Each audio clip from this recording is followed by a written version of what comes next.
Good morning, sir. Good morning. You're Xavier Ringler. Yes, sir. You're here on a ticket. Let's take a look at your ticket. Let me close all this other stuff out. I've been gone for 6 business days. Let's see if I remember how to do all this. You got a ticket for no license ever applied and speeding, just like all the other folks here this morning. Yours was December 29th of 2025 in Ottawa and Hatch. They alleged that you were going 40 and a 30.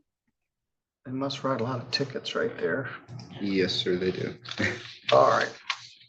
Now, your problem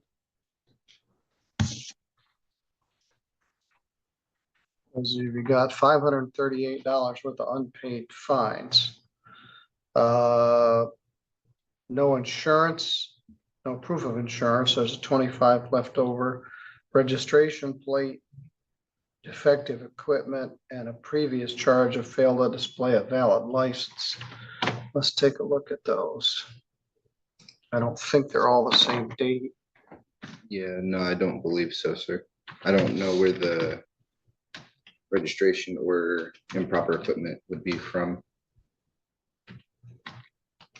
They look to me like maybe they got defaulted. So let's take a look at this. You got a ticket for no proof of insurance on January 8th of 2025. I remember that one.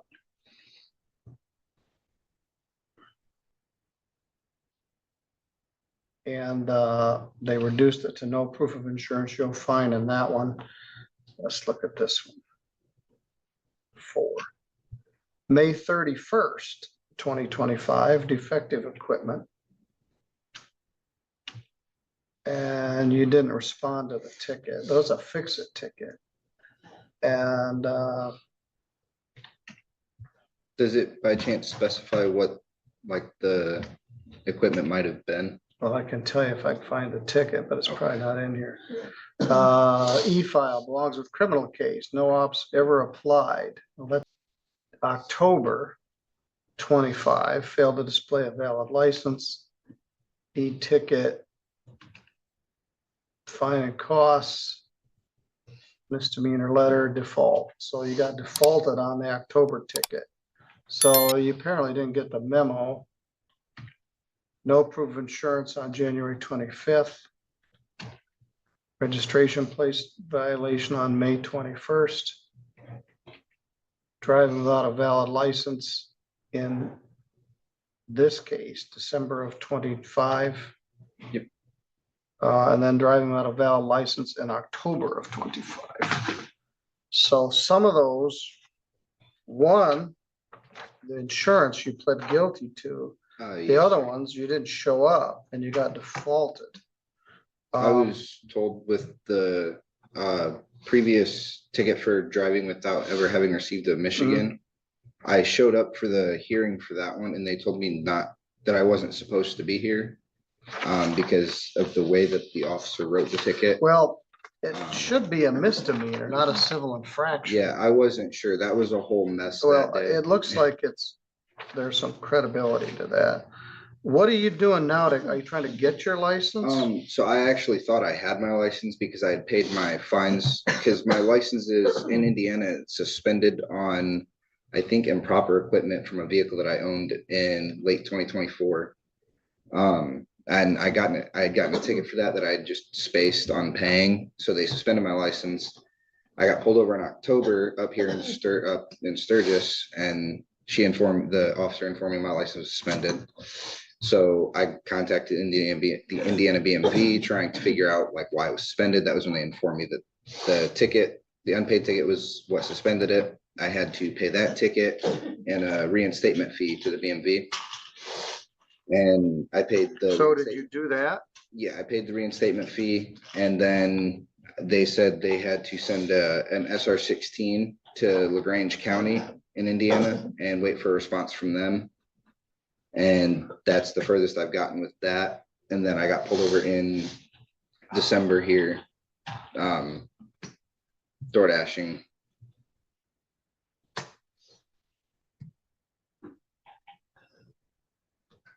If I sit there and get all the door dashers going 40 and a 30. Anyway, you could use some help here. I think I'm gonna appoint an attorney.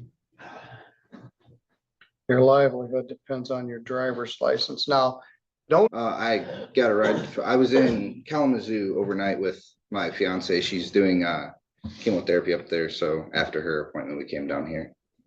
all right. I got to get a ride out of here though. Do you need a bus pass to get back to Sturgis? No, I'm waiting on my mom actually. I'm sure All she's right. probably here by now. All right, set attorney pretrial for February 6th.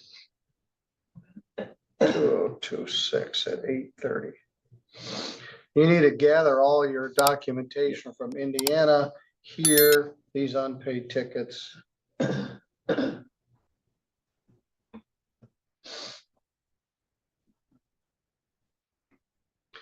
You ignored the tickets, so they got defaulted.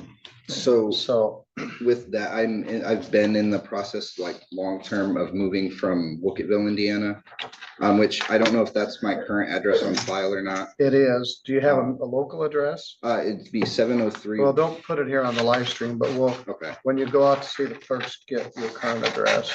All right. Yeah, because I'm in the process of moving up to Sturgis. All right.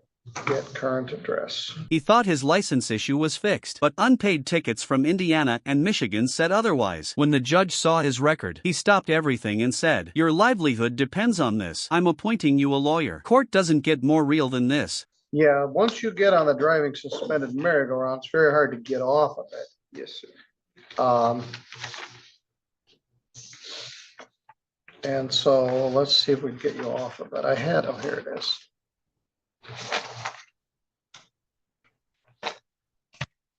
All right, you go with the court officer and we'll get a lawyer and you need to align your waterfowl and I will see you on February the 6th. We'll try to sort this out.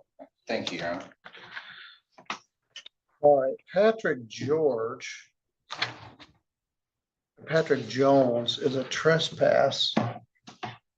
And I thought perhaps he was in custody.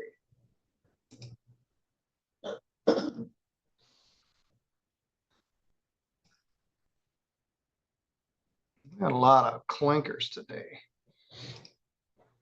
Jeanette Christie laid another case on me. I'm not exactly clear what it is. So but if somebody's in the jail, apparently I need to see. But let's see if Mr. Jones is in jail. That's Mr. George's, so we'll get him out. Defendant failed to appear for arraignment. The file number is 252719OM. Set an order to show cause for February 6th, 26 at 8:30 with retail fraud APT 251956.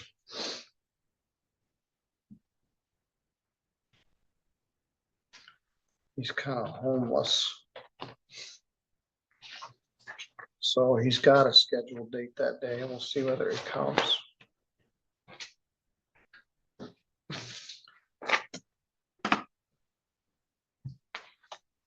All right, let's talk about our two no-shows. Salvador Camacho Chavez is a drunk driving charge. Let's take a look at this one.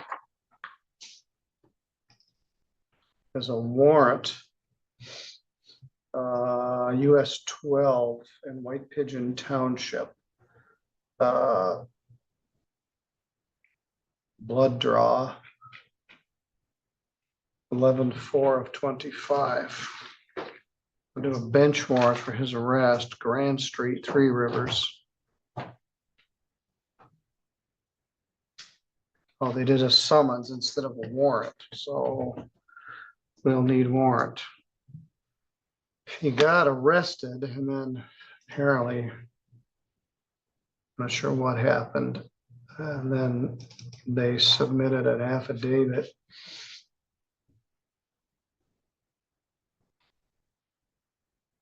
Waited for the blood results.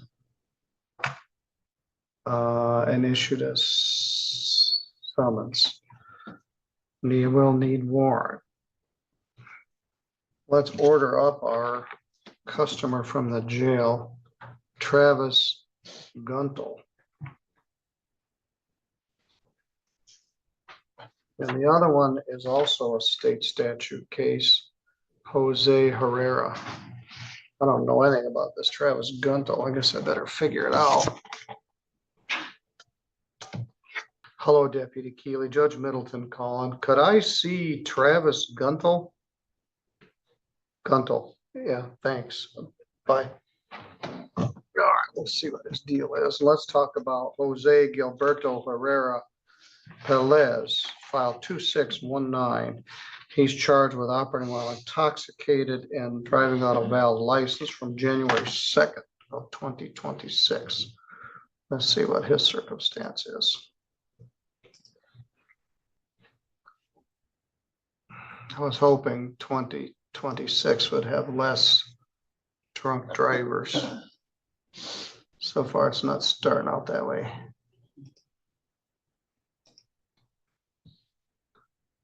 This gentleman got a ticket on January 2nd in the city of Sturgis, but they wrote it under state statute. Wish you wouldn't do that.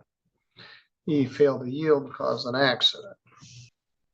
The ticket says to appear on January 21st at 8:15 a.m. Blood alcohol was 0.15. Has no valid license. In the OEYL case,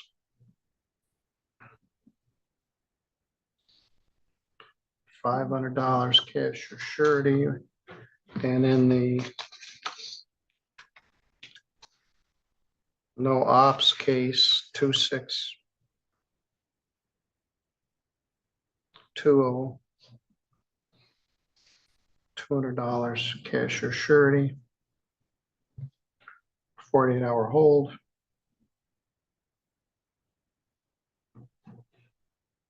In the city of Sturgis, but under state statute.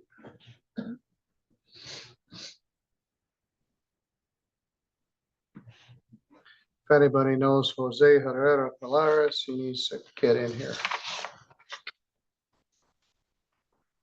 Good morning, Daniel. Good morning, Judge.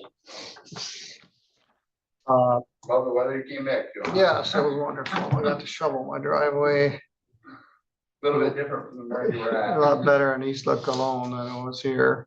Was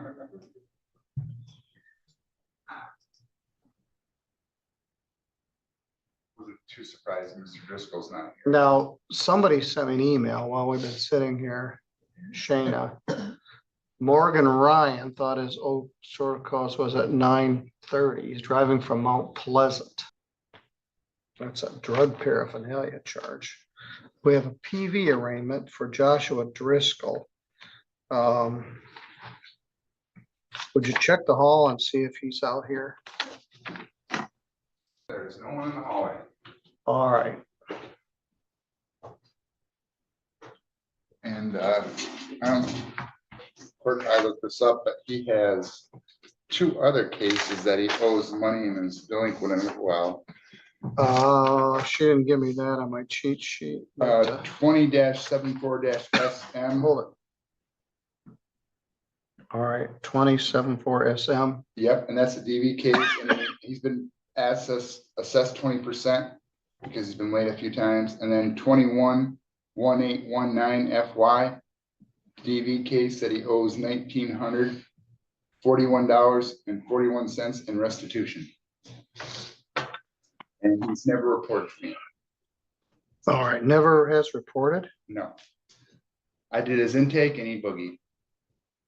And he did not do his jail day, and I could never get a hold of him. I've tried to call him a couple times to test him and find out what's going on with him, and It just rings and rings and rings. All right, this is file 251232 SM, People versus Joshua Driscoll. This might be that one that had a baseball bat or something, but he's charged with a probation violation for never even get off the ground on his probation. He's failed to appear, and I'm gonna issue a bench warrant. I have a phone number that ends in 9790. Is that the one you have? I don't remember off the top of my head, but it's probably the one I called a couple times. It just rings and rings, rings. No voicemail, no pickup. No 48-hour hold. This is a domestic violence. All right, Daniel, I'll have you take that one out to the clerks. If he comes rolling in late this morning, I'll let you know. Door dashing to survive, chemo appointments, and a license tangled in 2 states. The judge reviewed everything, paused the case, and made one move that could change his life. Court-appointed attorney immediately. All right, it was only a kiss. It was only a kiss. Let's figure out what we got here, Miss Jackson. I apologize for this late addition.